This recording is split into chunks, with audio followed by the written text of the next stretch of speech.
Welcome to the day 2 of the workshop series on occupational health and safety in the context of COVID-19 for healthcare professionals, which is organized by Global Development Center, GDC, and Research and Information System, RIS, in collaboration with Public Health Foundation of India, PHFI. If you have any questions regarding the topic of today's webinar, you can put it up in the Q&A section. There is a separate Q&A section where you can put up all of your questions. And if you have any issues regarding the audio and video of the webinar, you can put it up in the chat box, the normal chat box. Our IT support is there to help you with that. Thank you. Now over to Dr. Sandeep. Thank you. Very good afternoon, good morning, good evening to all the colleagues, those who have joined from the different parts of the globe today in our third e-workshop series, which we have organized in collaboration with the GDC and RIS. Today, as you all know, that we are going to have a second session of this series, and particularly we have given the emphasis on occupational health safety in the context of COVID-19. So there are different, all of us are healthcare professional, and our occupations are mostly, we are all occupied with something. So something is either we are working in as a program leads with the governments, with the various governments, or we are working in various hospitals as a consultants or in a senior level positions. So that's why we have kept a particular topic, that is hospital preparedness during and post COVID-19 also. Before I would hand it over this thing, why we have kept this particular thing is because the protection of the healthcare professionals is utmost important for all of us during this crisis moment, during this pandemic moment of COVID-19, because we are the front line fighters, which we have to be very careful in protecting ourselves. Then only we can protect our patients and our own families also while coming back from the hospitals and from the various health departments. Today, the scenario is that globally we have more than 38 lakh cases, 38 lakh confirmed cases have already happened, and 2,65,000 mortalities have happened as per WHO. If you see in India, we have already going to touch 63,000 mark. Currently, we are on 62,939 confirmed cases with 2,109 mortality. If you see the Africa region, number of cases have started upsurging now. It has crossed 40,000 mark. Southeast Asia is responsible for 91,977 cases. In that, maximum number of cases are in India only. Today, the topic is on hospital preparedness during and post COVID-19, and we have very eminent faculty with us, and he is Air Marshal Dr. Pawan Kapoor. Sir is my senior from Armed Forces Medical College, so I have a great respect and a great bonding with him on a different level. Sir, if you see that he was former Director General Medical Services, Indian Air Force, former President Honorary Surgeon also. Sir is currently as the Vice Chairman, Ross Education, and Vice Chancellor of Lincoln American University. And the great news I want to share with all of you is that we recently did the partnership with the Lincoln American University under his leadership and guidance, and we are coming up with a lot of online courses. So I want to announce this in this platform also that in future, multiple online courses we are going to run on a certificate mode in collaboration with Lincoln American University. A lot of publications sir has done, and he has won various awards, AVSM Commendation, his Order of Royal Emblem from Sultanate of Oman. Other achievements, if you see, is one of the founder member of National Accreditation Board of Hospitals and being chair of Technical and Accreditation and Ethics Committee of so many organizations. So with this kind words, I would hand it over to sir to take over the session. Over to you, sir. Thank you, Dr. Sandeep. I will just share my screen now. Just let me know if I've been able to share my screen. Yeah, sure, sir, sure. Am I there? No, sir, not now. You can click on the share screen button and then just... I clicked on the share screen, I come back again. And I will click again on share screen. And then click on the blue share button. Click. I'm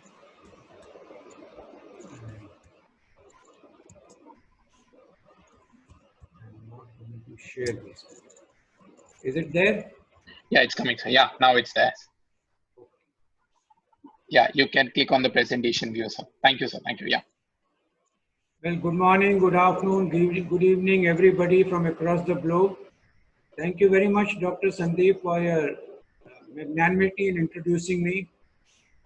My relationship with Public Health Foundation of India goes beyond organization. We have partnered in various programs in the past, and we have been conducting lot of awareness programs for most of the healthcare workers, including senior directors and medical college principals, students, in combination with lot of other renowned faculty who will get to see for the duration of the next 3 to 4 days, to bring about awareness and make people think forward rather than only thinking retrospectively. So our aim is to move forward and think forward in a positive manner, but learn from the lessons of the past and what we are facing today. So my compliments to Public Health Foundation of India for taking this movement forward in creating awareness, not only in India, but across the globe, because we are all global partners who are responsible for tackling this particular pandemic. I acknowledge with a lot of gratefulness the contributions made towards this presentation by the Ministry of Health and Family Welfare, by the Indian Council of Medical Research, the All India Institute of Medical Sciences, by the Consortium of the Accredited Healthcare Organizations of India, the Professor of Microbiology, Dr. J. Jayalakshmi, Otis Mohali, the CDC guidelines, the National England Journal of Medicine, the National Accreditation Board for Hospitals and Healthcare Providers, and the Public Health Foundation of India. And finally, I do acknowledge that all of you participants from the past courses have actually given us a wealth of knowledge based upon your experiences and your queries, some answered, some unanswered.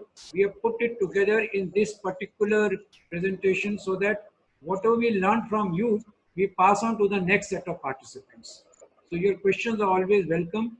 Maybe sometimes due to paucity of time, or maybe due to your questions being so much out of the box, it may be not feasible for us to answer, but we make sure that whatever questions go unanswered, we send a mail to you thereafter.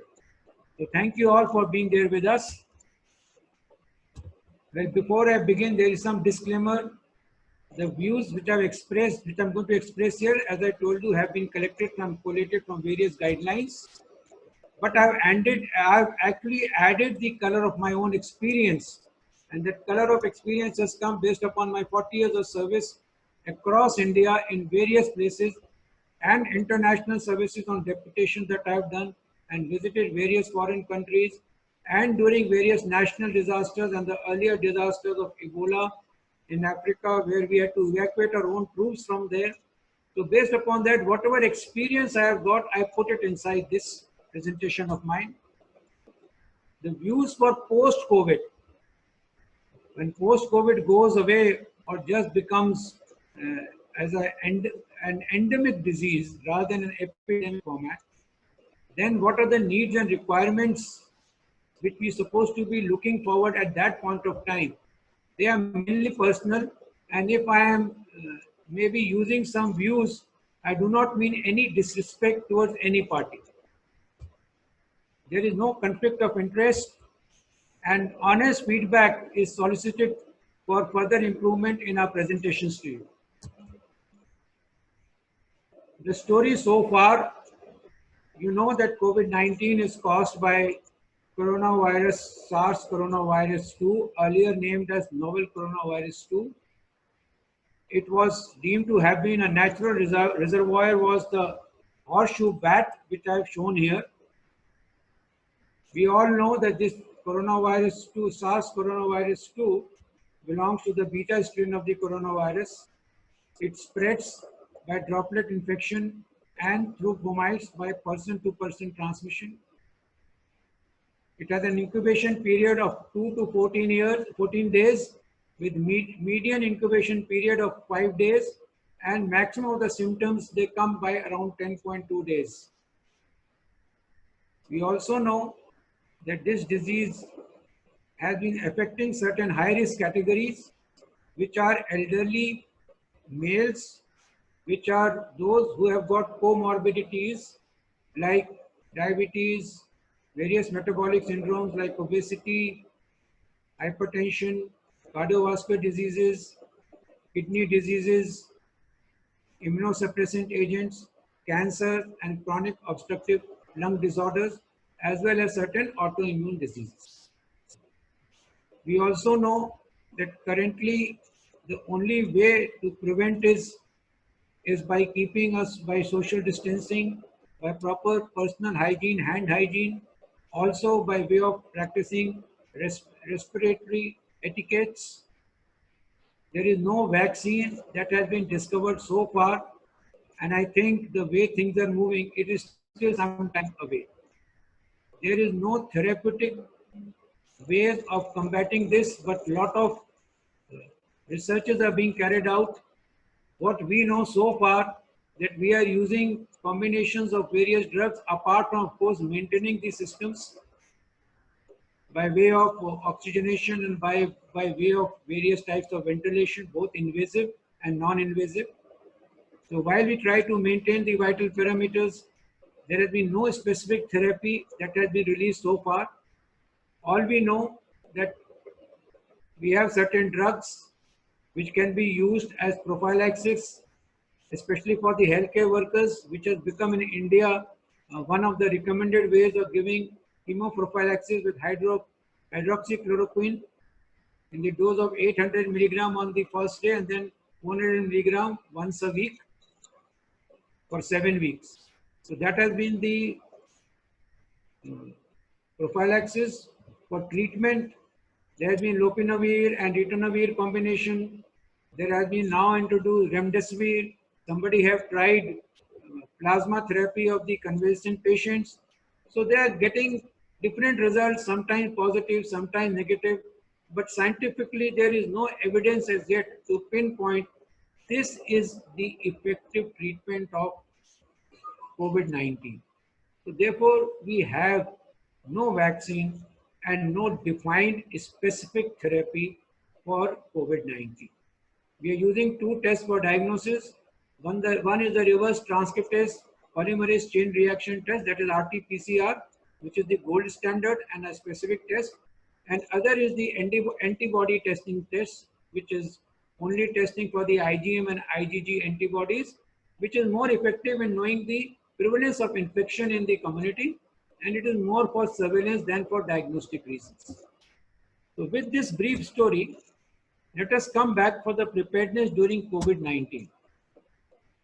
So we all know what started as isolated incidences of pneumonia of unknown etiology in Wuhan in the Hubei province in China in early December last year has now become a pandemic of unprecedented proportion.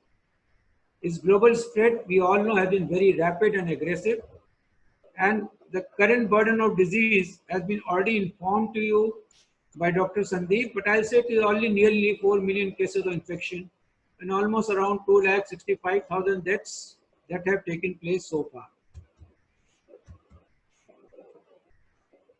We have also learned that SARS coronavirus has respected nothing. It does not respect national boundaries. It does not respect state boundaries. It does not respect caste. It does not respect religions. It does not respect regions. And it does not respect your economic status. Maybe it is respecting the female gender a bit more than the male gender, but we do not know how the progress is going to be. So it generally respects nothing.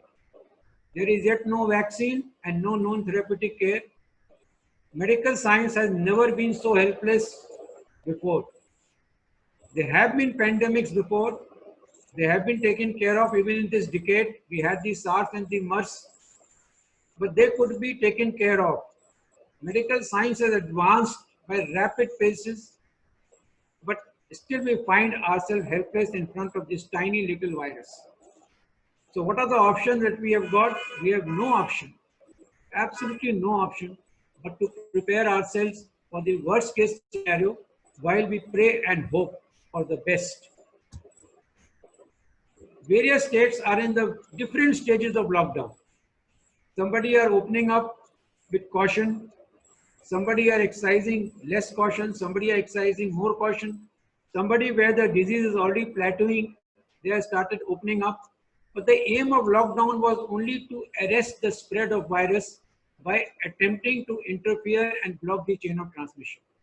It was not only to arrest the spread, but more likely I would say it was to retard the spread of the virus, because obviously it has not arrested the spread, but the rate of spread must have come down. Why we were doing this? It was with a view to prepare for addressing worst case scenarios by creating and augmenting hospital systems and practices. So let us see, how do we prepare hospitals during COVID-19? There are certain aim of preparations. One is we must reduce the risk to our own facilities in the hospital. So therefore, in this scenario, we'll have to cancel all elective surgeries or elective procedures. All those with chronic ailments who are admitted in the hospitals, they'll have to be probably given care on telephone or on home-based care. We have to use telemedicine when and wherever possible and feasible. We have to limit points of entry and manage visitors. Screen everyone who is entering the facility for COVID-19, whether it is staff, whether it is visitor, or whether it is the patients and their families. Then we have to do a triaging system, and this triaging system will be different from what you do in other disasters. This triaging system is primarily to screen out those patients who are suffering from influenza-like illness, which are likely to be COVID-19, from those patients which are not likely to be COVID-19. All those who are symptomatic, they are supposed to be isolated in different facilities within the hospitals. While doing this, we have to ensure that we must protect the healthcare personnel who are today our frontline warriors against this war that has been raised by COVID-19. And we have to enhance the surge capacity. So when we open up, we have to ensure that large influx of patients that is likely to come in, that has to be taken care of. So we have to augment our resources to meet that surge capacity as and when it happens. Believe me, it has happened in the developing countries. It will happen in developed and underdeveloped countries. How can you create surge capacity? It will involve a comprehensive approach. Now you have to look at the space, the spacing of patients in waiting areas, the spacing of patients inside the wards. You have to look at various space requirements separately for disinfection and sterilization, for donning and doffing of your PPE. So a lot of space manipulations will have to be done. You may have to have separate entry and exit places for your staff and patients. So there is no mix of the two. So you have to redesign your space. Secondly, you have to again have an approach towards the staff. Some of your staff might be apprehensive, may not report for duty. Some of your staff may fall sick. Some may succumb to the disease itself. Others may get demotivated and demoralized because of so many fears and apprehensions. So you have to look at that staff which is available to you. You have to look after their mental and physical health. You have to protect them from COVID-19. You have to give them assurance and to have a plan how to dedicate duties to these staff. At the same point of time, to look after supplies of essential medicines, oxygen supply, as well as supplies in terms of PPE, that they should keep coming and going. And then you must have systems. Systems for triaging, system for your isolation practices, system in place for infection control practices, for your disinfection and environmental control, as well as for your sterilization of your equipment, sterilization of reusable PPE items. All these systems must be in place before actually the country opens up. A system to look after the health of your staff, a system to screen out. So every protocol, including the clinical protocols for management of COVID-19 patients, and how to continue managing those who are emergency but not suffering from COVID-19. So every system must be laid down before you open up, and before this surge hits you. You must have mock drills and checklists in place to test these systems. The certain general measures, as I've already told you, only one entry for patients and separate entry for staff. all patients and visitors to be screened for symptoms. Try to avoid visitors as far as possible. You have to use some other system of attendance instead of biometric system. Gate passes for any delivery item or equipment received by the hospital, so that every item that you receive, the surface is cleaned before they reach the end user. And personal couriers and parcel must be discouraged in your healthcare settings. You have to ensure that every staff, irrespective whether the staff is complaining or not complaining of fever, or every patient reporting there, should be thermally screened at all points of entry. Ensure enough infrared thermometers are available at hospital entry. You have to set up screening areas for such staff and patients coming in, and triage areas into triaging patients suffering from respiratory versus non-respiratory ailments. All this does not guarantee, I repeat, does not guarantee that some asymptomatic patient will not get through, but at least it reduces the viral load. Ensure enough checklists are available for symptoms questionnaire at hospital entry. So we come to the first part of triaging. This is the crucial first step in protecting healthcare workers and other patients. So all the staff should be adequately trained. They should know what are the symptoms of COVID-19.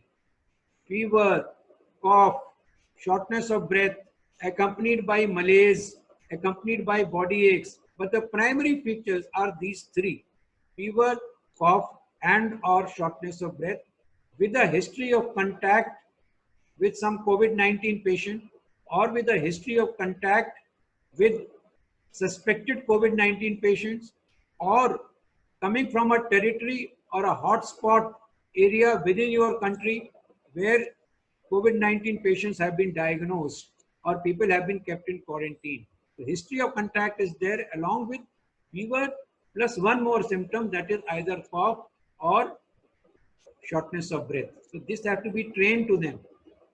Try to put and innovate whatever physical barriers you put, maybe glass, plastic, talking across the counter of triage to find out the symptoms, so as to limit the contact between triage person and potentially infectious patients.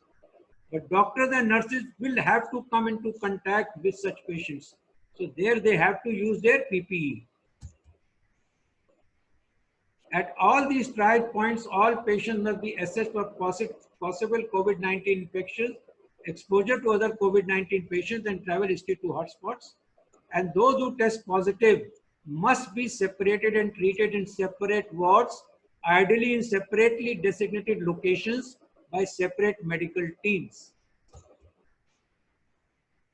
There are some innovations for testing for COVID-19 which have been introduced, where you can see the glass barrier.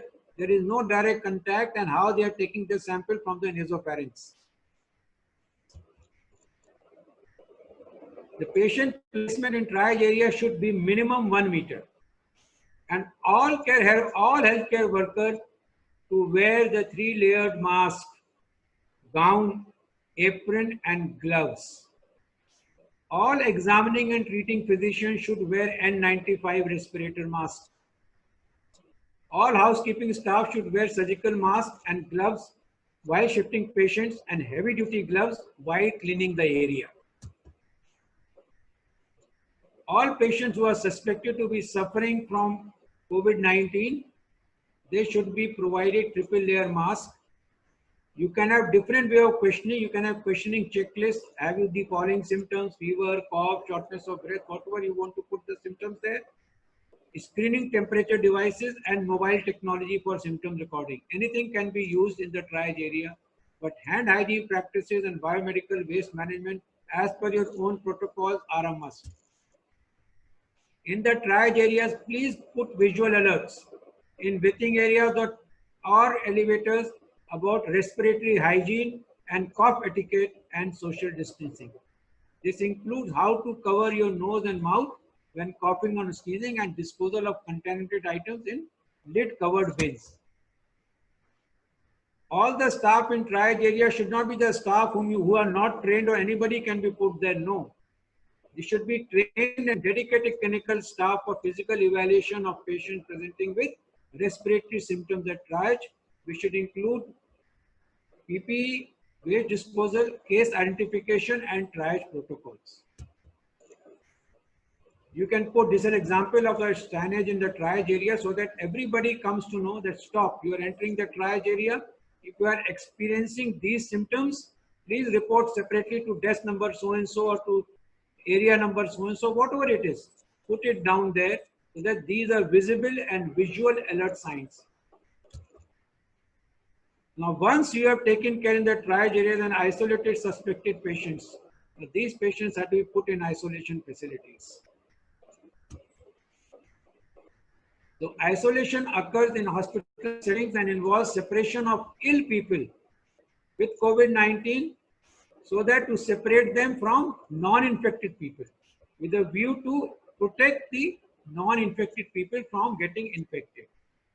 Isolation is highly effective in interrupting the disease transmission if early cases can be identified.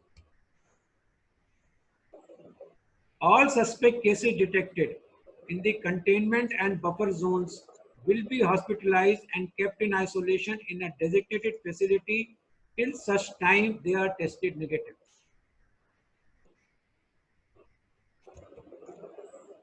Persons who test positive for COVID-19 will remain to be hospitalized till such time 2 of their samples are tested negative as per your Ministry of Health discharge policy.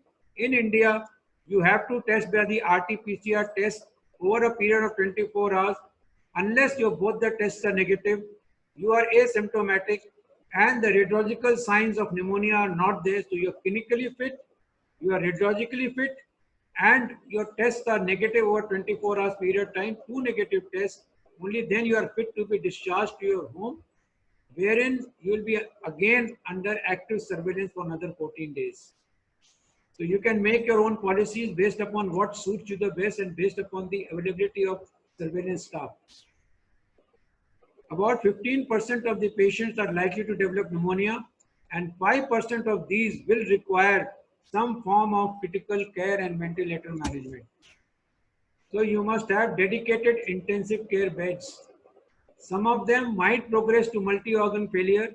So other critical facilities like dialysis or extracorporeal membrane oxygenator facility for managing the respiratory renal complications and multi-organ failure may be required. So you have to see whether you have the facilities or where such patients can be evacuated, where these facilities are available. Okay, so if these facilities are not available, you have to identify nearest tertiary care centers. Now, in the hospitals for your isolation facilities, you must have either single room or cohorted isolation rooms with negative pressure ventilation and 12 air changes per hour. But you all know, and I also know, and all of us know, that this epidemic is going to overwhelm the resources of all countries. It has overwhelmed that of the developed countries. So we have to care for them in designated wards, housed either on separate floors in the same building or in separate areas, or as in China in newly constructed temporary units. In India, we are preparing train coaches for isolation facilities. Bed spacing must be at least 2 meters apart in such wards. Here, please do not compromise. It should be 2 meters apart. You have to post signages, as I showed you at the beginning of the presentation, about the COVID isolation area. This is isolation area, isolation ward male, isolation ward female. You can have a COVID-19 ICU, or you can have a COVID-19 rooms within the ICU. So that based upon the facilities available, you have to plan for it. In all such isolation areas, please remove all non-essential furniture so that the remaining furniture is easy to clean and does not conceal or retain dirt or moisture within or around it. As I told you, to create a 10-bed facility, you require a minimum space of 2,000 square feet, which is clearly segregated from other patient areas if required. Preferably, the isolation ward should have a separate entry and a separate exit and should not be co-located with post-surgical ward in the same area, in the same location, or with dialysis unit or with liver room in the same place, because such patients are immunocompromised and they are more likely to develop the infection by the slightest of contact. So it should preferably be in a segregated area which is not frequented by outsiders, and the access to such isolation ward should be through dedicated lift or stairways that are guarded. There should be double door entry with changing room and nursing station, and enough PPE should be available in the changing room with waste disposal bins to collect the used PPEs. So there has to be donning area and doffing area. You must have used PPEs will be put in various bins as per the biomedical waste management guidelines prevailing in the countries. In our country, it is put in a yellow colored bag in a yellow colored bin. Stock the PPE supply and linen outside the isolation room or area, that is in the change room. Or even if you have no change room, put a trolley outside the room so that it can be changed there. A checklist will be useful to know that all equipment and items are available, and all health staff should be well trained in the use of PPE.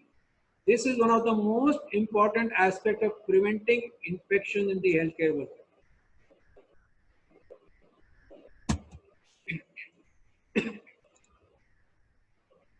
For isolation facility, there should be a dedicated team of doctors, nurses, and paramedics who should not be seeing any other patient. They should have shift duties. They should be earmarked for isolation duties. They should have their own set of PPEs. These people should not be mixing with the other areas of the ward. So there should be a dedicated shift-wise team of doctors and nurses and paramedics. These areas are regularly cleaned and properly disinfected. Hand hygiene by patients and caregivers, and adequate equipment should be there for both cleaning and disinfection facilities for both isolation room as well as outside the isolation room. If possible and feasible, have designated portable X-ray and portable ultrasound equipment within the isolation facility so the patient does not have to travel outside for these investigations. However, if it is not feasible, in that case, even the patient will have to wear a mask and is transported through predetermined transport routes to minimize exposure to other staff and other patients. In isolation facilities, relatives and visitors will not, I repeat, not in capital, they will not be permitted, because they will be at more risk and then they will spread the infection in the community. All time, nurses, doctors, paramedics will wear 3-layered surgical masks while working in the clinical areas, but the medical personnel working in isolation and critical care facilities should be putting on full complement of PPE. So, if you are working in other clinical areas, you have to put on your 3-layered surgical mask. But in the isolation and in critical care facilities, you have to put on the full complement of PPE, which I'll come to you and explain to you later. The support staffs engaged in cleaning and disinfection will also wear full complement of PPE. The environmental cleaning should be done twice daily and consist of damp dusting, no dry mopping, no dry sweeping. Damp dusting and floor mopping with Lysol or other phenolic disinfectants, and cleaning of surfaces with sodium hypochlorite solution. Isolation ward should have a separate toilet with proper cleaning and supplies, and as far as possible, equipment should not be shared, but if unavoidable, then reusable equipment should be appropriately disinfected between patients. We'll tell you what are the disinfectants that can be used. So with this, we come to the most important part, and that is training all healthcare workers on infection control practices. Please see this with a lot of interest, because this is for our protection. If we don't remain protected ourselves, we cannot protect the patients. We not only get infected ourselves, we also become the source of transmission. So that is to be avoided at all times. So therefore, the two things which you must focus on are hand hygiene and personal protective equipment. Being healthcare workers, I take it that we know the respiratory hygiene, and we also know that we are not supposed to touch our face, nose and eyes. Let us come to hand hygiene. The first and foremost prerequisite of hand hygiene is to expose your forearm. So remove your full sleeves. You should be putting on half sleeve scrubs or half sleeves uniform so that your forearm is exposed. Please do not have any jewelry, any watch or any bracelet, any rings. Let them be put in the locker or leave them at home. If you do not have facility for soap and water, you can use alcohol hand rub when hands are not visibly soiled, and you can do the hand hygiene for at least 20 to 30 seconds. But preferably is that you should use soap and water even whenever you have an opportunity, and when hands are visibly soiled, it should be for a duration of 40 to 60 seconds. So how to do hand hygiene? Now you see it says rub hands palm to palm. So you put soap or alcohol rub and rub palm to palm. Make a big lather of the soap or just rub palm to palm 5 times. Then right palm over left dorsum. Right palm over left dorsum with interlaced fingers and then rub 5 times. Then do the other way around. Again 5 times. I'm not doing it 5 times, but you do it 5 times. Then palm to palm with fingers interlaced. Again 5 times. Then back of fingers. This is the wrist. Back of fingers on opposing palm. Again 5 times and vice versa. Then rotational rubbing of the thumb. Both sides. Then rubbing of fingers. Rotational movement. Forwards and backwards, forward and backward rotational movement, and vice versa, and then right wrist with left palm and vice versa, like this. So if you do like this, you will complete 60 seconds. If you count 5 at each step, you will complete 60 seconds. And subsequently, if you do it with alcohol rub, you will complete about 30 seconds. After that, in case of soap and water, please dry your hands with tissue and discard it in a lid covered bin. In case of alcohol, you do not do anything because alcohol would have evaporated by then. Now, what are your 5 movements of hand hygiene? This is the WHO. To this, I have added a 6th movement. I will tell you, although it gets covered here, but I will tell you the 6th movement. The first moment is before touching a patient. Then before doing any clean or aseptic procedure, then after body fluid exposure, after touching a patient, and after touching patient surroundings. So before touching patient, after touching patient, after touching the patient surroundings, and then before the aseptic procedure and after body fluid exposure. The 6th one is related to after body fluid exposure risk, but I put it separately. And the 6th procedure is while doffing of your PPEs after an aerosol generating procedure.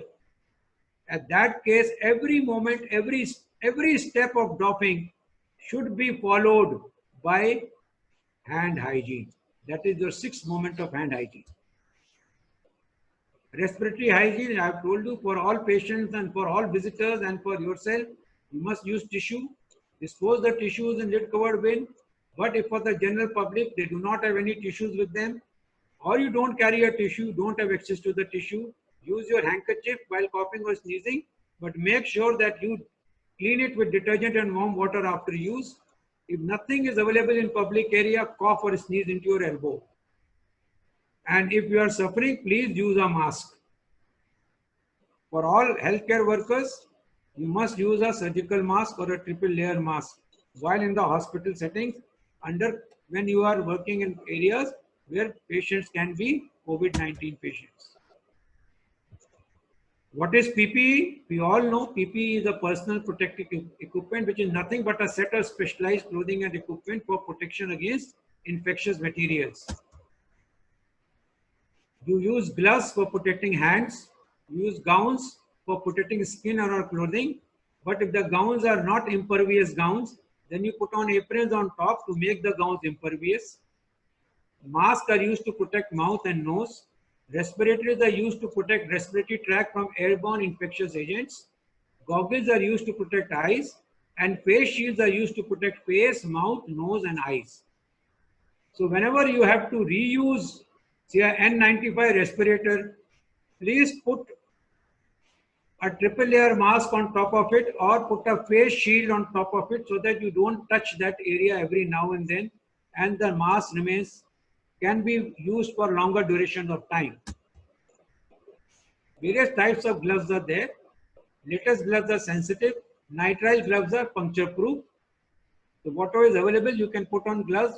Whenever you are doing PPE, please put on two sets of gloves. One is the inner glove and other is the outer glove. When you use gloves, please work from clean area to dirty area. Never from dirty area to clean area. Limit opportunities for touch contamination. Protect yourself, others, and the environment. Don't touch your face or adjust your PPE with contaminated gloves. And don't touch environmental surfaces unless it is required or necessitated during the patient care.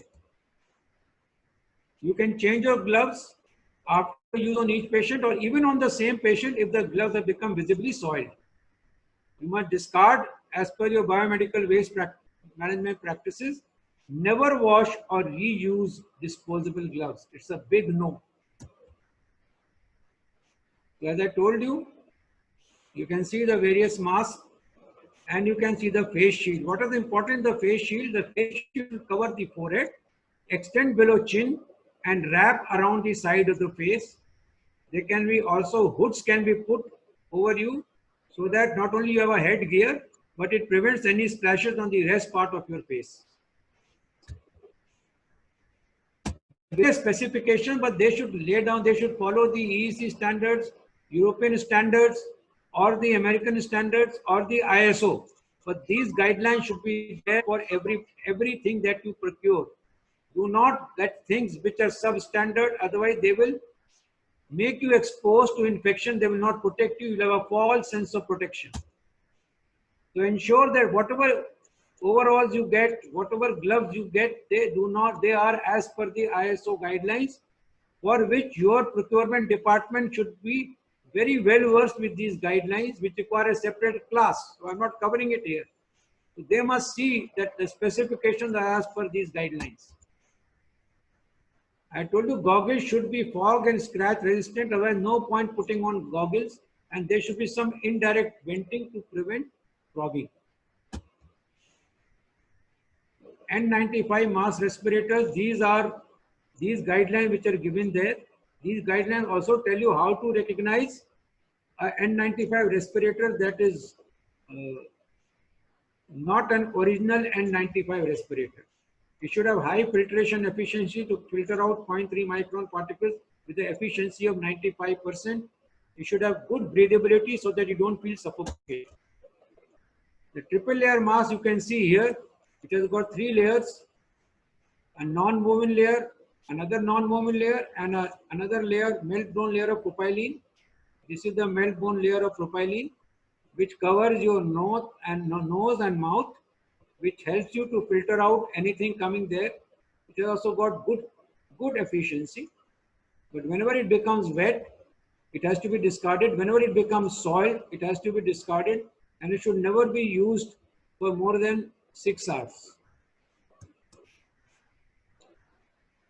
Shoe cover should be of the same material as the overall. Face shield, I've already told you, should completely cover the side and the forehead as well as the below the chin. Now let us see this. What are the steps of donning of PPE? We will see that you have to put on your scrub, wash your hands, do your hand hygiene, wear the inner pair of gloves, wear the cap, wear your shoe covers, wear your gown, wear your N95 mask, wear goggles, wear your hood, then wear the external covers, external gloves, and then check completeness, whether you are fully there or not. If your gown is not made of impervious material, please put on an apron. I will just show you donning. In doffing, you first remove the inner gloves, then remove your hood, then remove the goggles, then remove the gown, remove the shoe cover, remove the second pair of gloves, remove the cap, remove the mask, and wash your hand. Every step. First do your hand hygiene with your alcohol-based, 70% alcohol-based sanitizer. After that, remove your gloves, then again do hand hygiene, then remove the hood, again hand hygiene, remove the goggles, and every step it is hand hygiene. So let us watch a video.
So you have seen that how they have done and how they have doffed. You can have some variation to this practice, but the steps remain the same. So putting on, I'll just repeat, put on your special work clothes and work shoes, wash your hands, put on your inner gloves, put on disposable cap, put on your shoe cover, wear your gown, put on medical protective mask N95, put on goggles, wear hood and face sheet.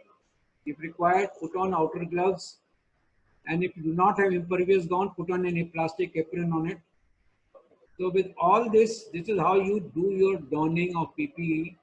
What is important when you see is doffing is more important than donning, because the gloves are to be removed first. The outer gloves are contaminated. So after doing hand hygiene, remove the outermost gloves, and after that, remove your hood and your face shield together. Remove your goggles. They will all go down in one go. Remove gown, remove shoe cover, remove inner gloves, remove cap, remove mask, and discard everything as per biomedical waste management practices. Remember, at every step, do hand hygiene. What is important that when you use the gloves, please take out the gloves from the inner side. When you take out the glove, put your thumb under the glove and take it out from the inner side outwards. Put that, take out the glove, put it on the other hand, and then similarly remove the other glove with this glove on the second hand. And when you remove the gown, it should be inner outwards, never outwards inner. So from inner side, you see how she rolled it and put it inside. Okay, that is the way you are supposed to do the doffing. In ambulatory care areas, whatever preventions you have taken in the triage area, same preventions are here. Or all ambulatory clinics or OPD clinics, No relative should be allowed unless available. Routine OPD workload to be kept to a minimum. Better do teleconsultation rather than calling routine OPD patients to the hospitals. Social distancing should be adhered to, with waiting room chairs placed 1 meter apart, and all patients with respiratory symptoms must be made to wear a 3-layer mask. OPD should be well ventilated. Patients should be seated at 3 feet apart or 1 meter apart, and healthcare workers should wear a surgical mask, scrub hands with soap and water, use alcohol-based disinfectant after each patient interaction. But also remember, in such cases, I would now say our guidelines are very clear that in triage area, the doctor will wear a N95 mask if available. Surgical mask is the second alternative if N95 respirator is not available. Now for aerosol generating procedures, there is absolutely any other thing is contraindicated. These are very high risk procedures. They result in formation of aerosols, and these include tracheal intubation, non-invasive ventilation, tracheostomy, CPR and bronchoscopy, manual suctions while transporting in the ambulance. All these things require this. These procedures are all associated with increased risk of transmission of COVID-19, and so they should be carried out either with those in airborne infection isolation rooms, which are negative pressure rooms with 12 air changes per hour, or in adequately ventilated room where the natural ventilation with airflow is of 160 liters per second per patient is available. So healthcare workers conducting such procedures should be wearing full body PPEs, including N95 particle filtering masks. All patients in ICUs, they are all hypoxic. They may need transition from high flow oxygen to non-invasive ventilation to intubation and ventilation, and occasionally onto ECMO for refractory hypoxemia. Must recall and must remember that high flow nasal cannula and non-invasive ventilation are more aerosol generating than patients on closed circuit ventilators. So don't take it lightly. So all nurses and intensivists entrusted to caring for extremely sick patients in COVID ICUs must be vigilant to safeguard their own health and wear PPEs and N95 masks at all times. Must remember that in situations like this, where you are dealing with aerosol generating procedures, a single slip in protocol will put you at risk.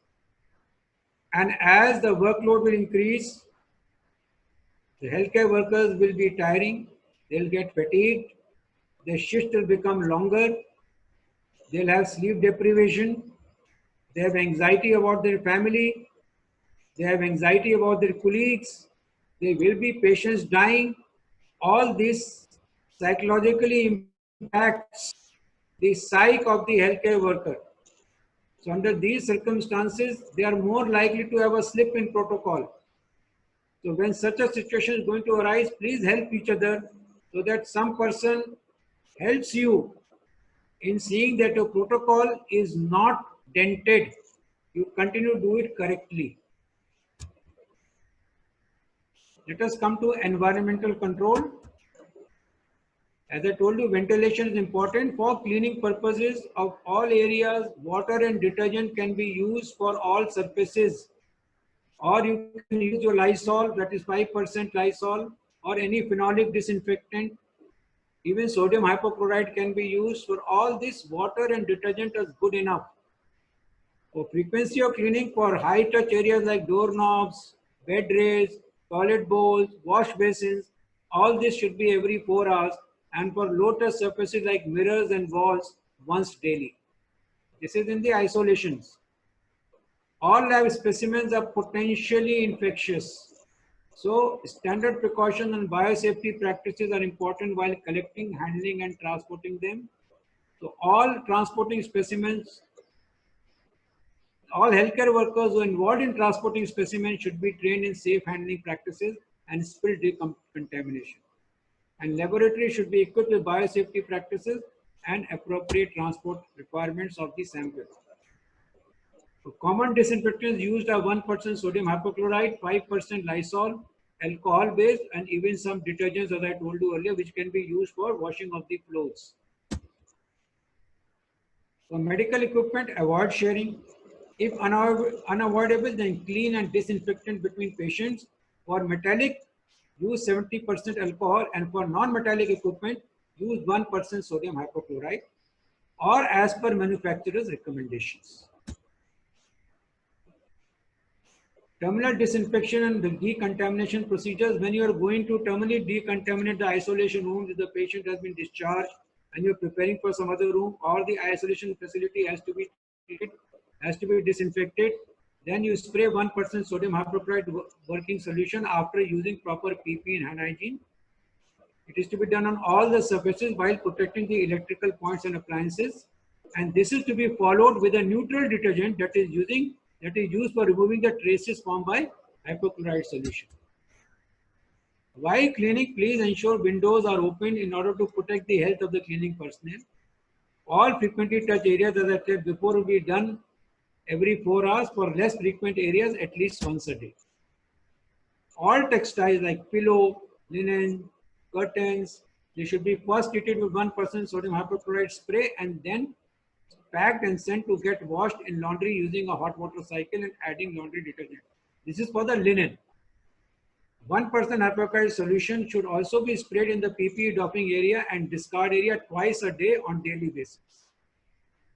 All mattresses and pillows, after spraying with 1% hypochlorite solution, should be allowed to get dry on both sides in bright sunlight for up to 3 hours each. Now coming to biomedical waste management, reporting and practices should be in sync with the state policy. What is important is that you should use double layer bags for isolation ward to ensure adequate strength and there are no leaks. Use dedicated bins with biohazard symbol and marked as COVID-19 as shown here. You can see that it is marked as COVID-19. They can be kept separate in temporary storage in a room or can be lifted directly by the common biomedical waste treatment facility. You must maintain separate records of waste generated from COVID-19 isolation wards. Use dedicated trolleys and bins, which are also labeled as COVID-19 in the isolation wards, and all inner and outer surface of containers, bins and trolleys, which are being used for storage of COVID-19 waste, should be disinfected with 1% sodium hypochlorite solution. That is both the inner side and the outer side. You can plan for graded COVID care facilities. You can have COVID care center, which are just like quarantine center, where you can put patients there into two groups, one who are suspected and other who are not suspected, but they have history of contact. So this whole grading of care facility has been done based upon study of countries like Italy and Spain. This is to avoid mixing up of the patients. This is to avoid mixing of the patients. So what is COVID care center? The patients with mild symptoms means they've got influenza-like illness and they can be housed in a stadium, in a school, it can be hostel or even a quarantine facility. These must have separate areas for suspected cases and confirmed cases. So those who get laboratory confirmed, they go to the confirmed case section. Otherwise, others remain in the suspected section. They should have separate entry and exit, and suspect and confirmed cases must not be allowed to mix under any circumstance. This is the first level, COVID care center. So this is taking off the load from the hospitals. That is why you should have some COVID care center. But the next is that all these COVID care centers should have dedicated basic life support ambulance equipped with sufficient oxygen support for 24/7 basis. So that if required, they can be shifted to dedicated higher facilities if symptoms progress from mild to moderate to severe. Now, from COVID care center, you can be shifted to a COVID health center, which is a designated hospital or a separate wing of a big hospital. It is nothing but like a isolation facility in that hospital. This will mandatorily have adequate oxygen supply for each bed. These are moderate cases. Moderate cases means that you have got respiratory rate between 15 to 30. You have got pneumonia, but your SpO2 is around 90 to 94%. Although they have got severe symptoms, which means they are either in septic shock, they have multi-organ failure, they are in acute respiratory distress or what we call severe acute respiratory infection, they have fever, high fever, they have respiratory rate more than 30 and SpO2 is less than 90 at room temperature, at room air. In those circumstances, they are severe cases. They have to be directly taken to COVID hospital.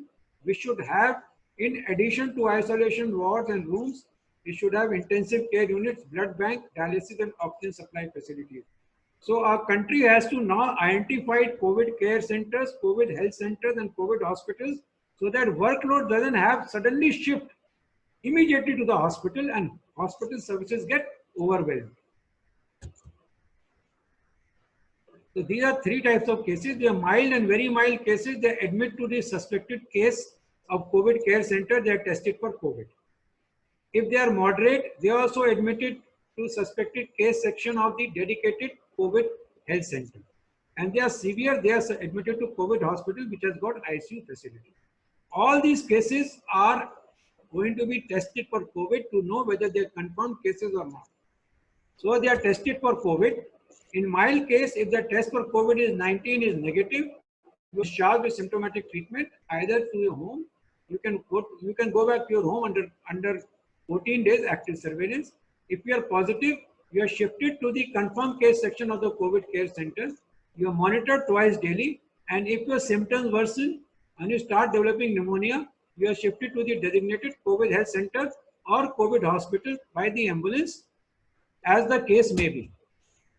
If you are a moderate case, then your clinical if you are COVID-19, your critical assessment is done.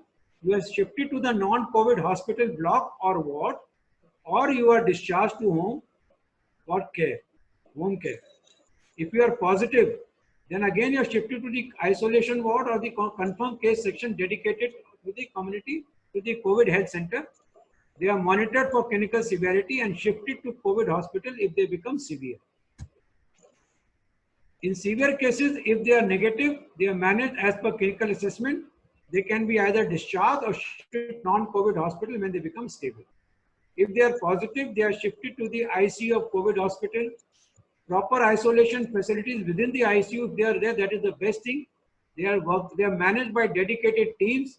They are managed as per the clinical assessment. And when they become all right, they can be discharged after testing negative on 2 consecutive days. Now, if they die, then how do you dispose the mortal remains? What do you do with the disposal of the dead? So please remember, the main driver of transmission of COVID-19 is through droplets.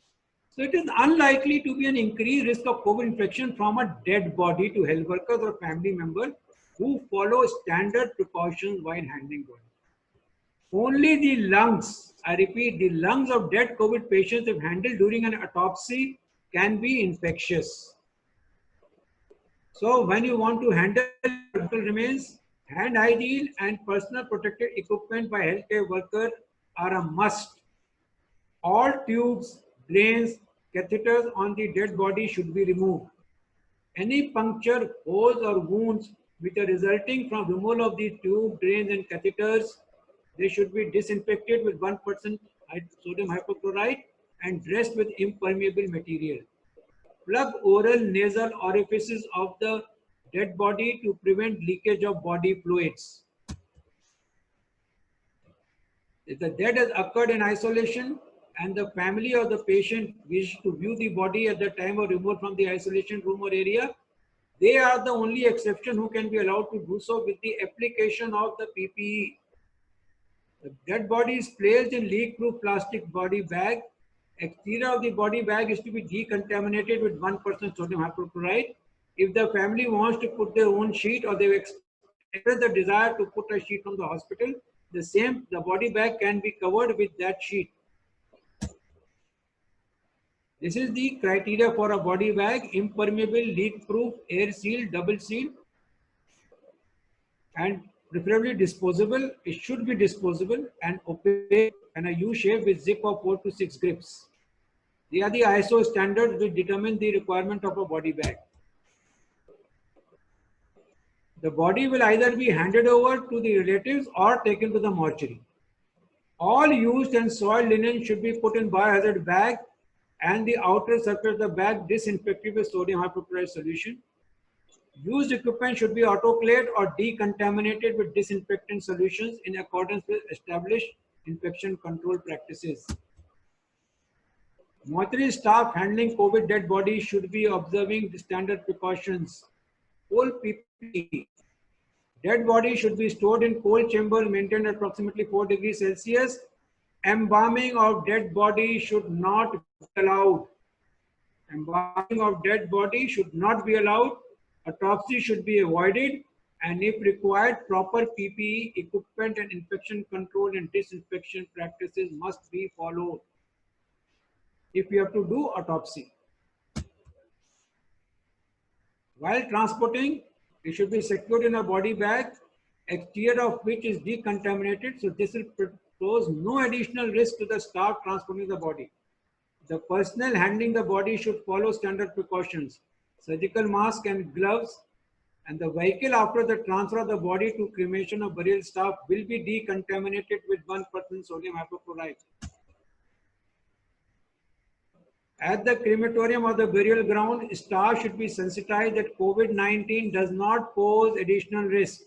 Standard precautions of hand hygiene, use of masks and gloves are sufficient. But if somebody wants to view the dead body, then the same can be done by unzipping the face end of the body by the staff using proper PPE.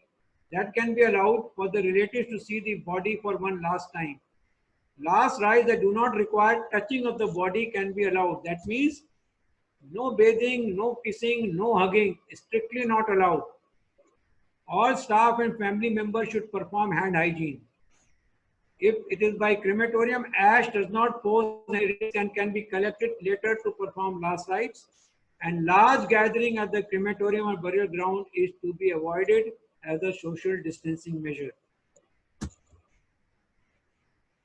Now this is, we hope and pray that COVID-19 crisis goes behind us. We are well prepared for handling the crisis. What happens post COVID-19? Whenever it happens, because we are hoping for this. One thing COVID-19 has proven, that health is to be considered as an investment and not an expenditure. Normally, everybody considers health as an expenditure because there are no financial returns from investing in health. If there is no income and profit statement, then can be made with health. It is time now. The present crisis has opened our eyes and said that if we do not invest in health, your economies are going to be shattered. This is what is happening right now. So health is an investment for that uncertain future that can come anytime. So this has been proven by COVID-19. Health has got multiple stakeholders and agencies, public works departments, education department, family welfare department, engineering departments, many things. But I will limit my presentation in the next few slides to only hospital preparedness for post-COVID-19. The first thing, the healthcare worker must now prepare themselves to do what they have not been doing so far. The healthcare workers have never exercised their poise. They have allowed others to take charge of the healthcare services. This was a mistake. It was a big mistake because all those playing role in healthcare workers do not belong to the stream of healthcare workers. Because healthcare workers never speak. So today they face the music, but they don't have PPE. They don't have facilities. They don't have infrastructure because we never spoke. And somebody has governed us. So healthcare workers in post-COVID-19 have to play an active role in the planning of the health of the nation. And their voices have to be heard. I am not instigating you. I am telling you ground realities. Whenever there are outbreaks, the brunt is borne by the healthcare workers. And once the outbreaks are over, the country and the people all become euphoric. And what happens? The healthcare worker also joins the euphoria. And soon the entire outbreak becomes a victim of Alzheimer's. very few lessons learned. We go back to our usual way of functioning, allowing our defense mechanism to take over, do with what is left, and quickly forgetting the entire episode as a bad memory. Post COVID-19, we as healthcare workers have to relook the way the healthcare system is to work, the way the healthcare systems have to deliver. Because you are and we are the frontline warriors. If we protect the health of the nation, we should have a voice in planning for the healthcare delivery of the nation. We should have a voice in improving the infrastructures. We should have a voice to ensuring that all our supplies and demands are met for having a safe healthcare system. Even the healthcare systems of developed nations have collapsed. They've just collapsed under the burden of COVID-19 because they never imagined that what toll it is going to take on us. So we have suffered. No longer we should continue to suffer for future pandemics or epidemics. In post-COVID scenario, it may be difficult to get patients back to the hospitals. They'll be fearful, apprehensive. So you have to address these fears and apprehension in a scientific manner. So maybe you have to now switch modes to keep your clientele, to ensure the community understands. You have to focus on teleconsultation. So you might have to establish department of teleconsultations. You have to put specific people on teleconsultation. So put all your high risk category patients in teleconsultation. So their expertise is utilized, but they do not come in direct contact with infectious patients. This will have to be done for the future. More focus on online consultation will take place, and use of telemedicine may redefine the healthcare delivery systems of many countries. We have to look in for structural changes. Triage was only a norm for disaster management, for mass casualty incidences, but triage may have to be thought in terms of infectious diseases like we're thinking for COVID-19. We have to make sure now that we have isolation facilities, both negative air pressure wards and isolation rooms. All hospitals in mandatory require biosafety design laboratories. Spacing requirements of all healthcare will increase because distance between beds and various seating arrangements in various waiting areas will have to be at least 2 meters to prevent one person infecting others and then infecting the healthcare worker. The healthcare workers have to be very, very clear on these issues. You may have to have separate operation theaters designed only for operating on infectious patients with due precautions and due disinfection after each case. Intensive care units will be mandated to have negative pressure isolation rooms for infectious patients. Separate dialysis rooms will have to be created and earmarked for infectious patients, and ambulances will have to be procured and designed and designated only for transport of infectious patients. As a good practice, self-contained isolation units will have to be an integral part of all hospitals, and we'll have to approach a gated approach. There will be a separate segment of isolation, and they can have another place where suspected cases are kept. Just like we said, COVID care center, COVID health center, and COVID hospital. You have to have designated corridors and lifts for transportation of infectious patients within the hospital premises. Hospital Infection Control Committee, whose meetings are hardly ever done and recorded, which is a fact. These committees, either they don't exist or they exist on paper. But these committees will now have a very important role in identifying, reporting, monitoring, and carrying out active and passive surveillance for all infections within the hospitals. You never know which infection can be in the future. Hand hygiene and use of PPE and observing standard precautions will be mandatory. And all in-service training programs have to focus on infection control policies and practices. We cannot get away from this because we no longer can put ourselves on risk.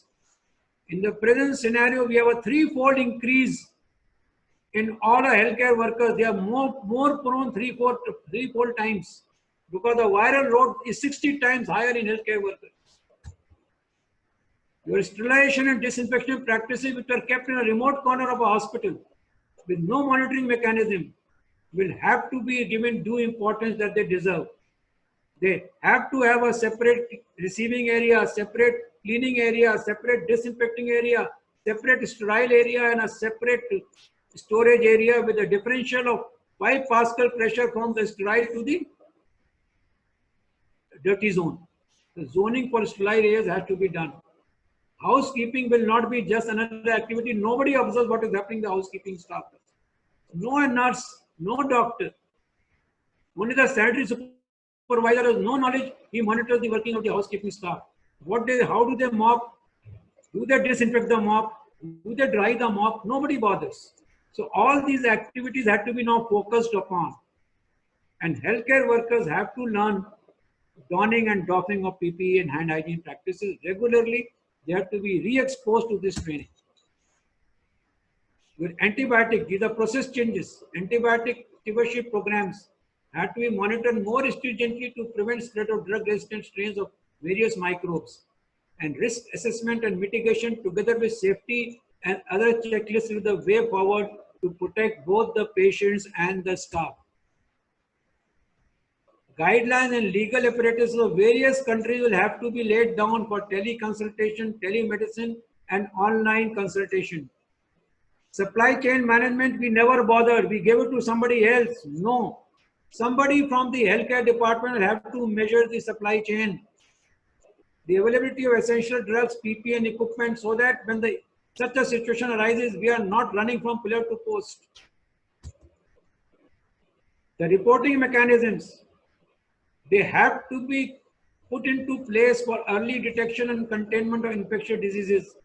We do not know if the present crisis, if it had been reported earlier, possibly, we cannot predict, it may not have, but possibly if the reporting mechanisms were in place and if they were reported earlier, maybe we would not be facing such a big pandemic. So reporting mechanisms have to be focused upon. Clinical protocols and evidence-based practices will ensure more consistency and uniformity in care delivery. At present, we are doing on trial and error, but we must have some systems in place. So R&D in hospitals will have to get more impetus. The most important thing is that you have to have flexibility of operations, ability to quickly adapt. So have such a structure which today the normal patients are seeing, tomorrow it can be quickly converted into a isolation ward. Day after tomorrow, an isolation ward can be converted into COVID ICU or into a similar ICU. So quick adaptation. So you have to have flexibility of operations. My take-home message. We know we are in trying circumstances and we do not know what the future holds for us. So we need to prepare for the worst case scenario and hope for the best. Let there be no ambiguity. Corona is not going to die tomorrow and go away tomorrow. It is here to stay for some time. But we all also know, like everything else in life, this too shall pass. We all have to fight it together and learn our lessons for the future. Most importantly, we have to have a voice as a healthcare worker. A voice that should not be allowed to be suppressed. Because suppression of expression for fear of repression. This is what is happening. Suppression of expression for fear of repression will be counterproductive for the healthcare workers and disastrous for humanity. Please speak up. We should have a culture of speaking up.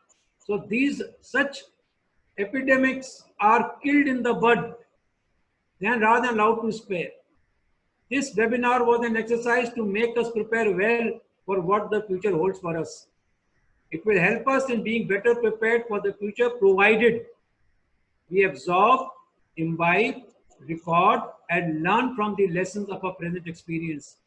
The future shall hold us liable for this. My parting words are: think global, act local, but be vocal.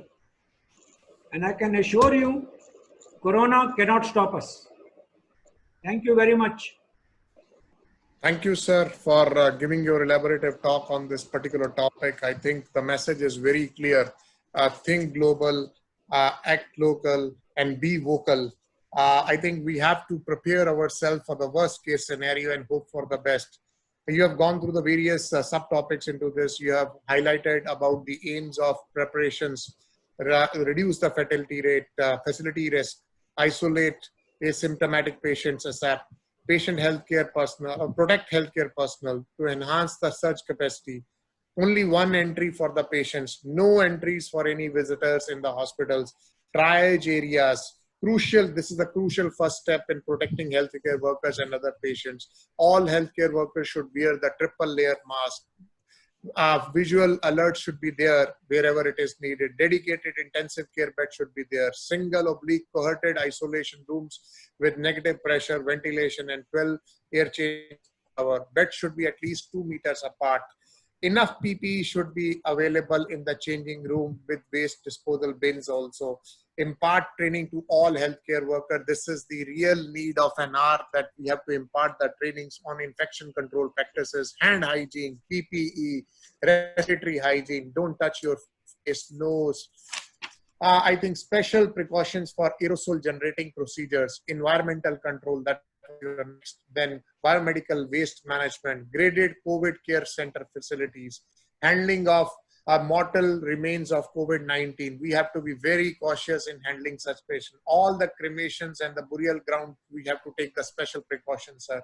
Hospital preparedness for post-COVID-19, and you have highlighted it very clearly that COVID-19 has effectively proven that healthcare, that the health systems considered as health is going to be considered as an investment and not an expenditure. At least this particular pandemic has highlighted this to all the developed countries as well as the developing countries, that think about health as an investment, not an expenditure. So the voice has gone beyond globally now, and healthcare workers never exercised their voice and allowed others to take charge. And the time has come. This was the biggest mistake which we did. And now the time has come that we should become vocal. They have to play active role in the planning of health of the nation. Post COVID-19, we have to relook the way the healthcare systems have to deliver. I think the coming time is, as we are on an online mode of webinar, coming time in the hospitals are going to be telemedicine, teleconsultation, online consultation, which will redefine the whole healthcare systems.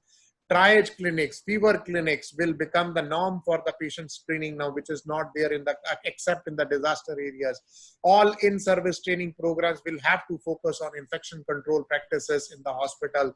I think stewardship programs has to become the highlight of the training program. Then flexibility of operations will be the key, and ability to quickly adopt, as we know that how the normal hospitals have been converted into COVID-19. So I think these are the major messages which you have delivered. And the last message was that we have to think global, act local, and be vocal. I think we have to become vocal if you have to fight the things. Otherwise, we will lose this battle. With these words, I would say very thanks to you and thanks to all the participants. I think, sir, there are number of questions and queries are there. Over to you, sir, to take over the queries. Thank you very much. Okay, first question is from Muhammad Aga. Thank you for the question. I think the question is very relevant. How can we determine in a dead body just brought in ER that person was patient of COVID-19 or not? Well, let me tell you one thing.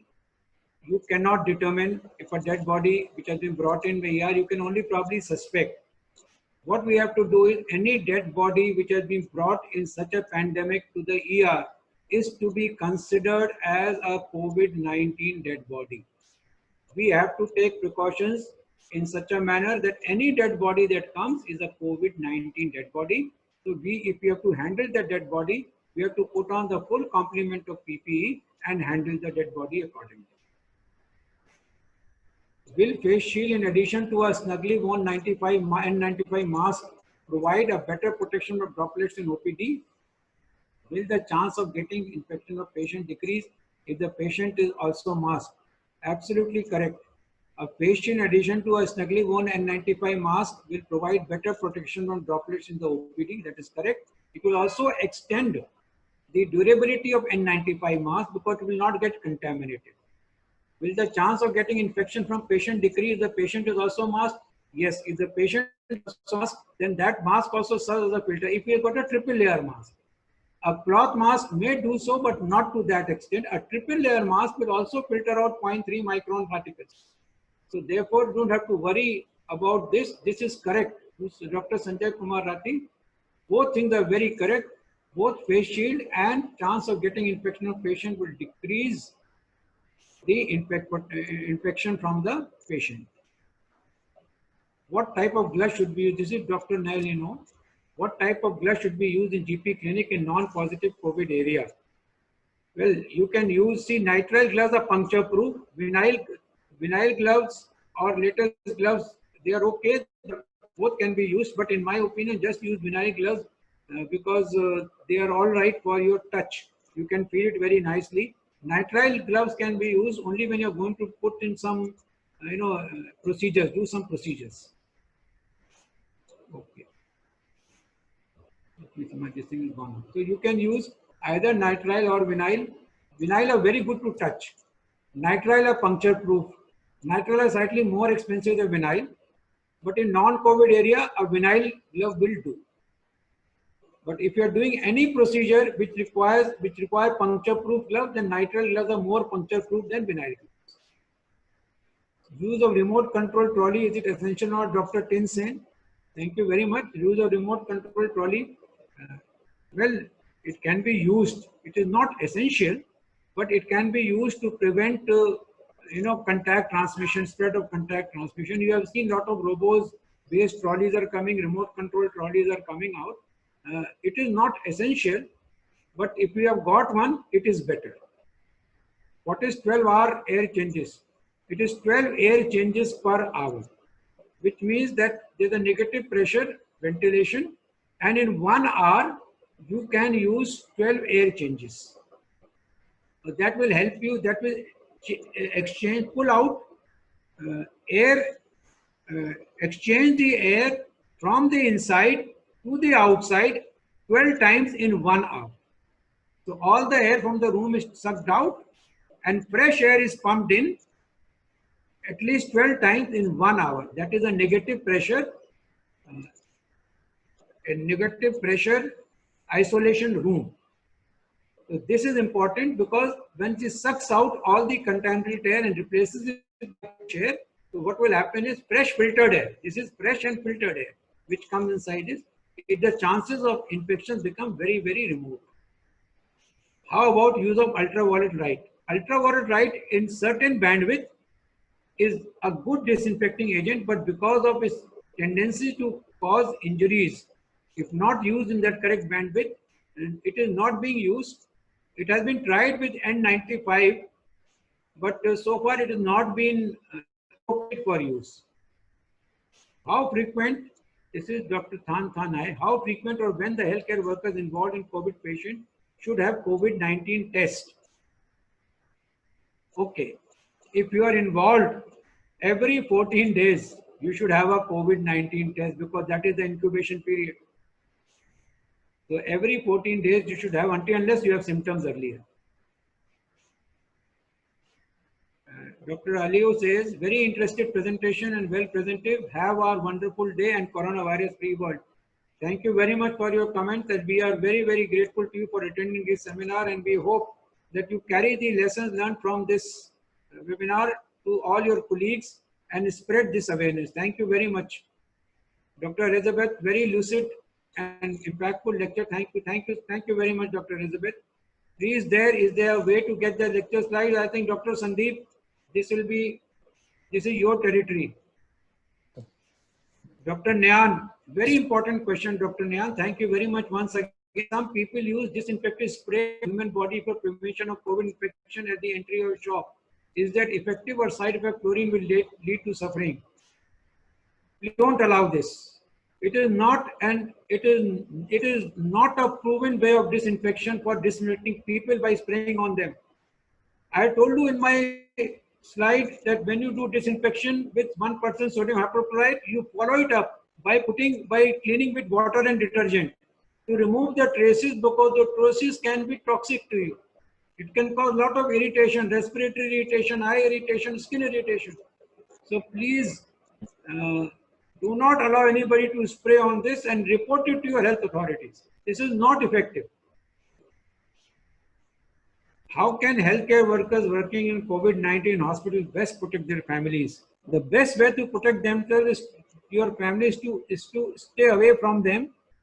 So you work for 14 days, you are off in quarantine or in isolation for 14 days, you get yourself tested. Once your test comes negative, go and visit your families. That is the best way to do it.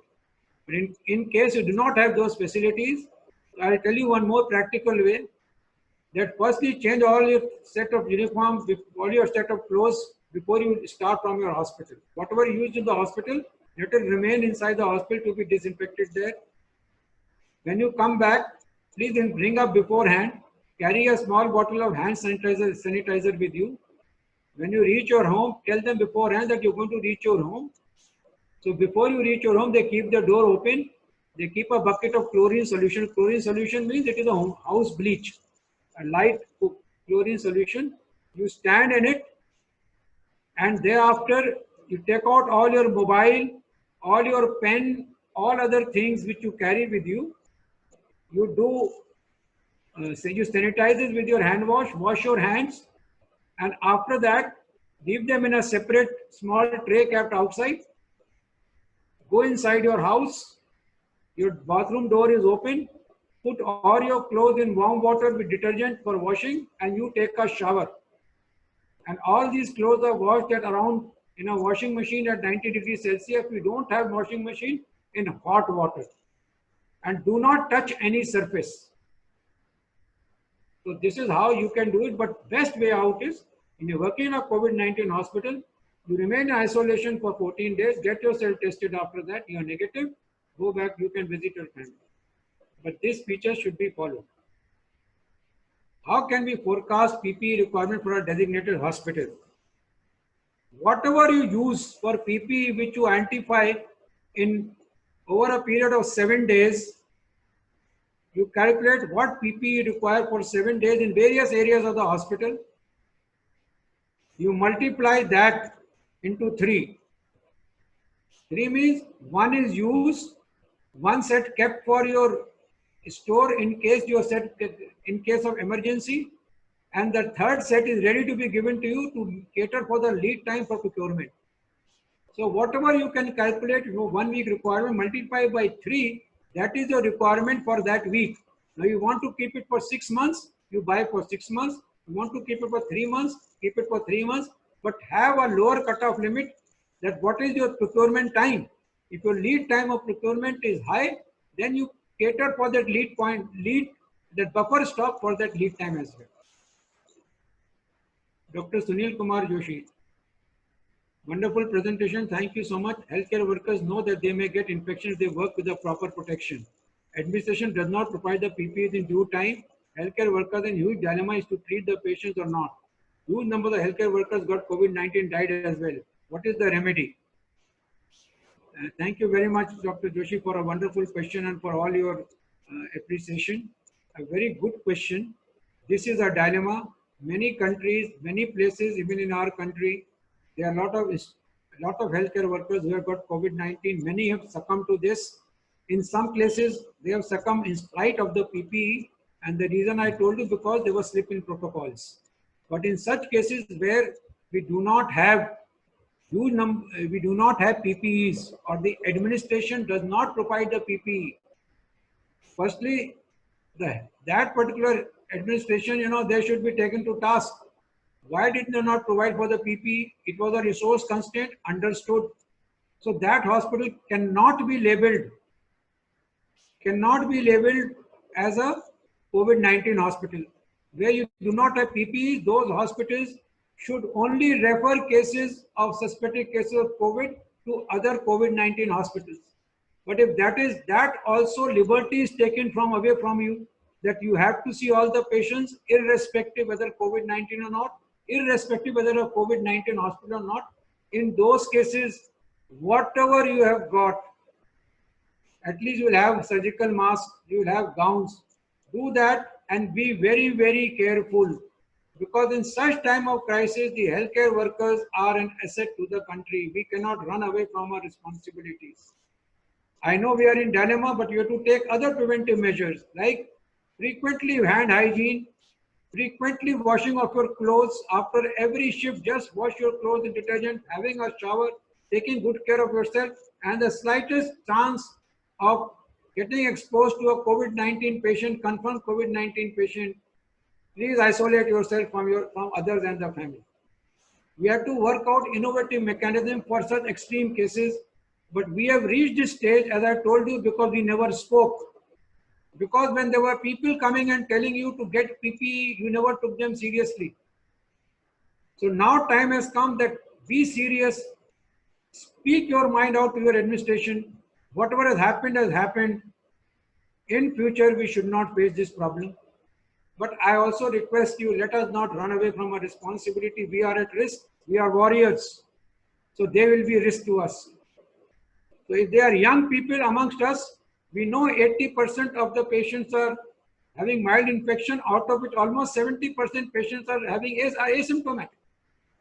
So let's bring these young COVID warriors ahead, have a duty planned in such a manner that in such cases where there is resource constraint, we can use these young people and those with high risk. As I told you, high risk category, they may be given some other jobs, but may not be allowed to have direct contact with patients, because if they get it, they are likely to succumb. Hence, we have to put our younger people in front, get them to learn to take as much precaution as feasible within the available resources, and remove the elderly lot to only teleconsultation, only telemedicine, or only providing expertise on telephone how to manage cases. So I think this is the only remedy I think of. Anybody has got better ideas, please put it on the chat box so we'll all learn from each other.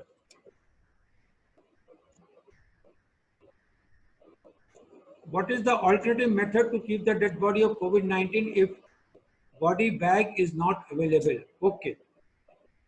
Thank you, Dr. Reshma. If body bag is not available, in that case, you'll have to tie them with your 2 layers of bed sheets, which have to be again disinfected with 1% sodium hypochlorite solution. On top of it, put a plastic cover, and then tie it up so that the bed sheet and the plastic cover does not move. Okay, let me just go back. I hope I am clear on this. This was a good question. 1 minute. Yeah, so I have told you this is the only other alternative. Put 2 sets of bed sheets or white sheets.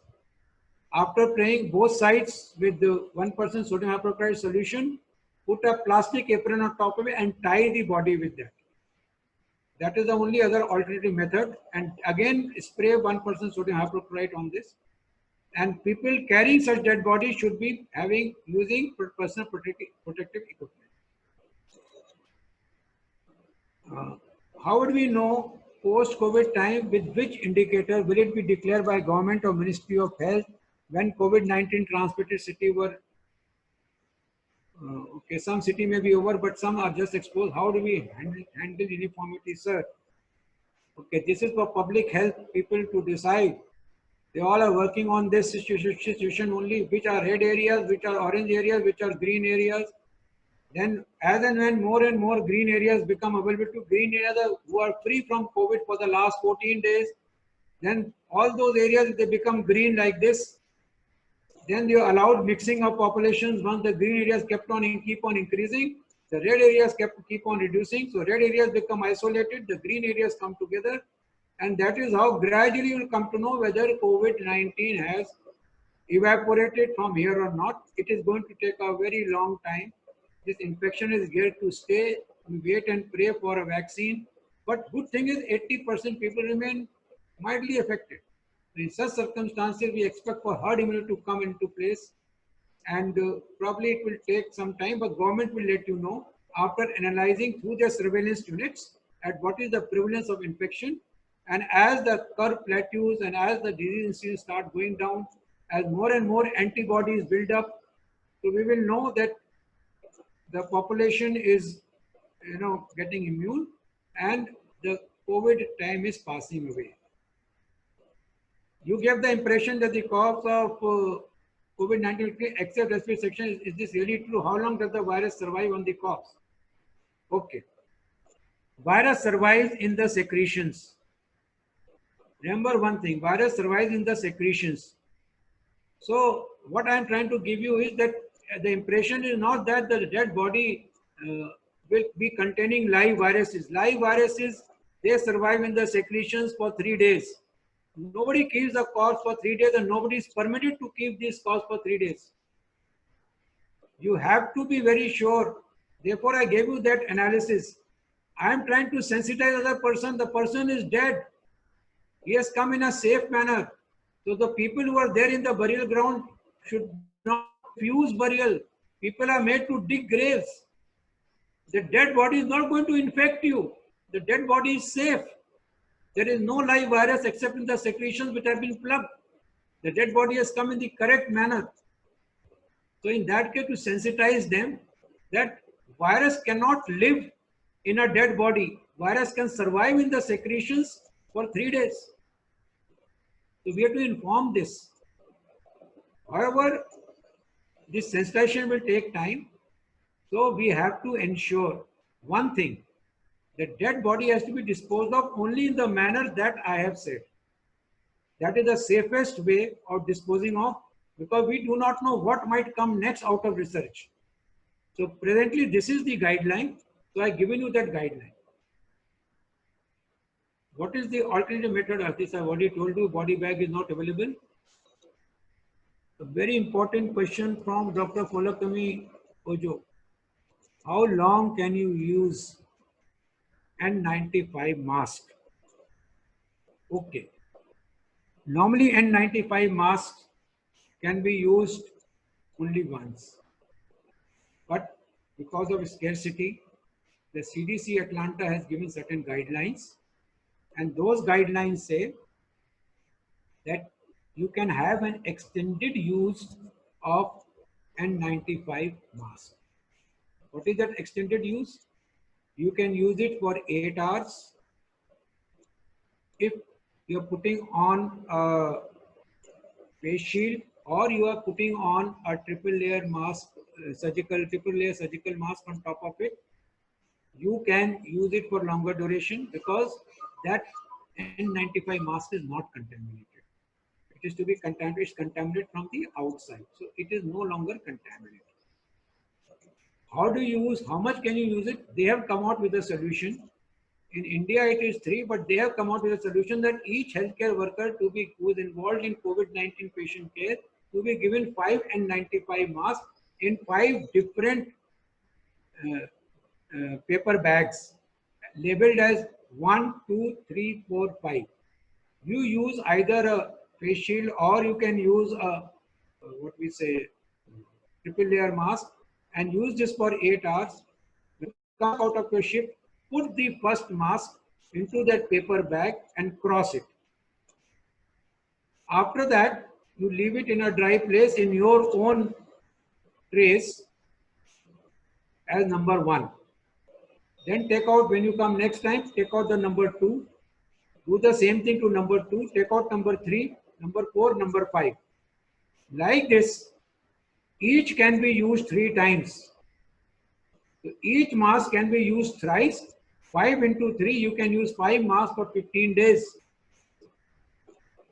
So this way you can turn around. This is what the CDC guideline says.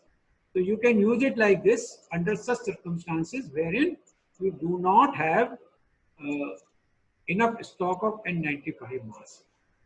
N95 mask cannot be disinfected with any of your sanitizers or sodium hypochlorite because its filtration mechanism might get damaged. So it may affect you adversely. There are other methods of trying to do some hot oven, putting it there through some various bands of ultraviolet light and through hydrogen peroxide. But so far, we are not sure about the utility of these. So this is keeping it dry and repeating it after 5 days. Maybe 3 times you can use it. So you can have every 5th day, you can reuse the mask thrice. But before using that, you have to be clear that its functioning is okay, its fitting is okay, and you can breathe in and out comfortably. How cloth mask is useful during this COVID-19 outbreak? Cloth mask is useful. It doesn't prevent you from getting the infection, but when somebody else is putting on, it definitely checks the droplet infection being spread from the other person. So if everybody is wearing cloth mask, then everybody is protecting each other. But if I think if I put on cloth mask and somebody else in front of me is sneezing or coughing and I am protected, no, I am not protected because cloth mask is not a filtration for me. Cloth mask is trying to prevent my droplet infection from reaching out to me from distance because my cloth is absorbing my cough. So I am not safe from others if I put on the cloth mask, but others are safe from me if I put on the cloth mask. But everybody puts on cloth mask, then we are relatively safer. But it is not the gold standard for prevention of infection. How can I know if the PP is appropriate for COVID-19 prevention healthcare settings? I think we'll have to take a separate talk on this because every item has got standards. Every item has got various standards, ISO, European, American standards, which are being followed, which have got their specification. And it is your procurement department who should have some qualified person to check some of the samples. After that, you can expect the entire consignment. This will take some time to explain. This is Dr. KRH, data manager. Okay, Dr. Augustine is saying, please give us permission to use some slides. I have given all my slides to Dr. Sandeep. He will make. They will get, sir. They will get, sir. They will get all the. Okay. Thank you very much, Dr. Mohammed, for your comments. Dr. Aisha.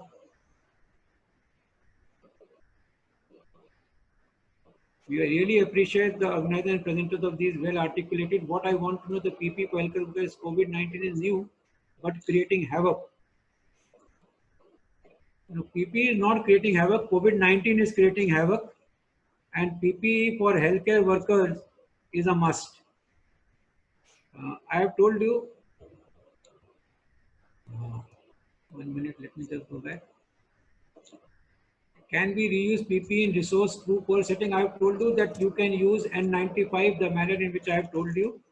For other things, if you are having linen-based gowns, in those cases, those linen-based gowns have to be put up in disinfection solution, and after that, it has to be put up for separate cleaning through the linen and laundry system by 90 days, be washed in a washing machine, and then put up for autoclaving, and then can be reused for a linen gown. But surgical mask, triple layer mask cannot be reused. Moment they become wet, they have to be discarded. On maximum 6 to 8 hours, they can be used. But more than that, a triple layer surgical mask cannot be used. N95, I have told you, gloves cannot be reused. And your aprons, plastic aprons, if you put on, those also cannot be reused. What is the infection rate among healthcare workers in poor rich countries? Augustine, I have been trying my best to find out this data.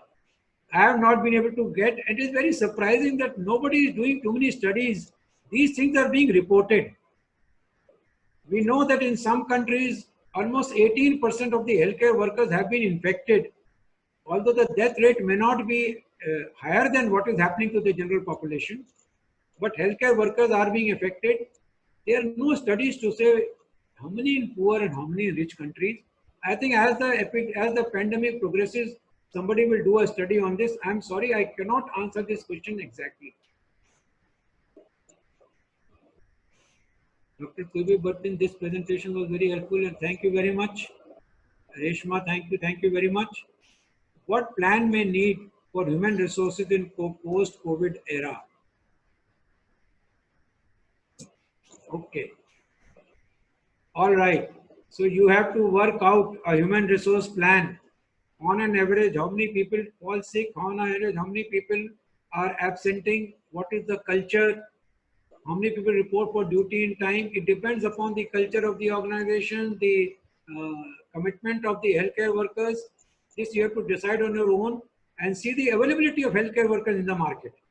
So you have to see the availability, the attrition rate in your organization, and the additional requirement that certain episode like this COVID-19 that can have. So you have to plan like this. There cannot be a specific plan, but plan can be based upon what is your existing resources requirement that is already having with you. What are additional resources required for each department to meet the COVID-19 challenge or for any other challenge in the future? And what is the rate of attrition in your organization? Based upon this, you put up a plan and then start making the recruitment based upon the availability of healthcare manpower in the environment.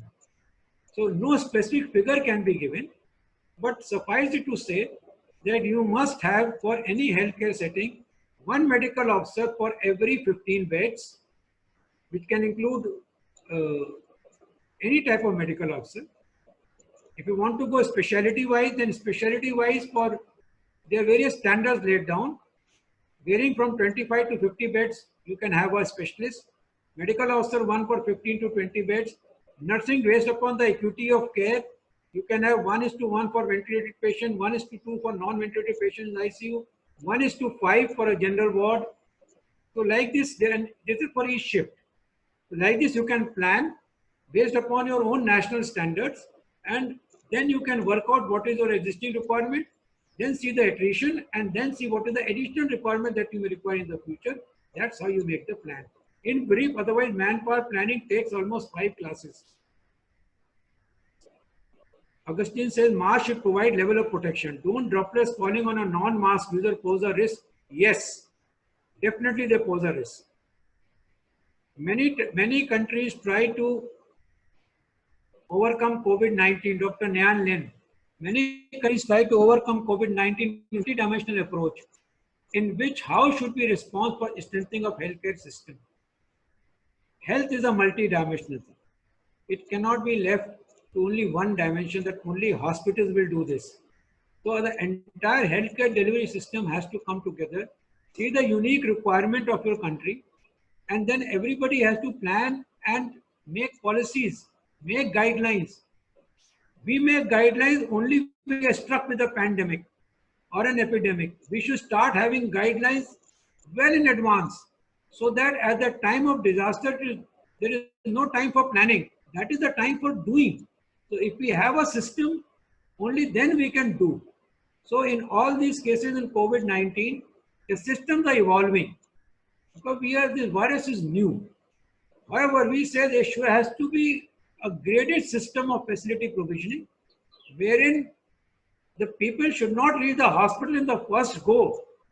Moment you reach the hospital in the first go, then hospital have to identify the non-COVID from the COVID, then COVID minor, moderate, severe, those requiring isolation, those requiring routine care, those requiring ICU care. So the hospital gets overloaded and the resources get overwhelmed. In such circumstances, we should have a graded approach. That patient with mild symptoms should report to so and so place. They will decide, put them in suspect case. If they may not be suspect, they may not be having COVID at all. So they segregate. Then from there, those tested positive can be sent to the next higher facility. From there, those who are more severe go to the next higher facility. So we have to have a graded system. That example I gave you. So countries can only overcome. Your statement is very correct. You have to overcome a multi-dimensional approach. Okay, PC says, can we get additional protection by wearing 2 triple layer masks? Definitely you can, but it will not be very, very comfortable for you to wear a triple layer mask. So far, nobody has given this suggestion, but I get an idea now that yes, why not? Because you are having 2 layers of protection. The more the number of layers of protection, the less chances of you to get infected. Yes, you can get additional protection by wearing 2 triple layer masks. Finished? Yes, sir. With this, sir, you have finished all the queries, sir. Thank you very much, everybody, for all your interesting questions. Yeah. In case you have some more interesting answers, please don't hesitate in posing it. Maybe we will use those answers for our next sessions. So thank you all very much and keep fighting. Thank you. Thank you, sir, for all your kind support to us, and thank you for this elaborative session. Thanks to all the colleagues, those who have joined today. for this particular session. Tomorrow again at same timings at 3 o'clock, we are going to have the third session on understanding COVID-19 and tackling post-COVID-19 situation, myth buster for COVID-19. So look forward to have you all in the tomorrow session. All the best. Take care. Stay safe. Stay home wherever you are. Bye.